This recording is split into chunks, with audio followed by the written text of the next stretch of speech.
अंजलीना ठाकूर कोकणशाहीच्या दिवसभराच्या बातम्या या विशेष बुलेटिन मध्ये आपल्या सर्वांचं स्वागत करते। चला तर मग जाणून घेऊया सिंधुदुर्ग जिल्ह्यासहित संपूर्ण कोकण आणि अखंड महाराष्ट्रात नेमकं काय काय घडलं।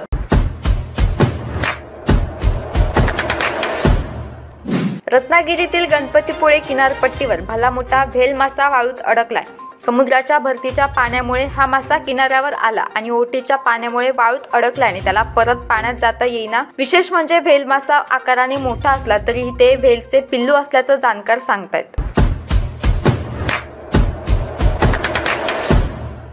आकेरी येथे चारचाकी वाहनाचा टायर फुटून झालेल्या अपघातात पुणे येथील 3 पर्यटक गंभीर जखमी झाल्याची घटना आज सकाळी घडली। जखमींना नागरिकांनी तात्काळ उपचारासाठी येथील उपजिल्हा रुग्णालयात हलवले, परंतु त्यांची प्रकृती गंभीर असल्याने त्यांना अधिक उपचारासाठी गोवा बांबुळ येथे हलवण्यात आले।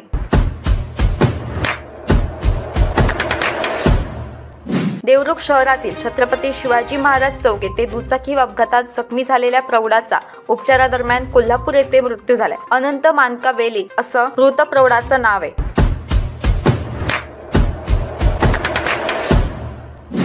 श्री कुणकेश्वर मंदिर येथे श्रीदेव कुणकेश्वर मंदिर देवस्थान ट्रस्ट आणि ग्रामस्थ कुणकेश्वर यांच्या वतीने यावर्षी दीपोत्सव दिनांक 14 नोव्हेंबर 2023 रोजी साजरा केला जाणार आहे। त्यानिमित्त मंदिर व मंदिर परिसरामध्ये 31,000 दिव्यांची आरास होणार असून विविध प्रकारच्या रांगोळ्या साकारल्या जाणार आहेत।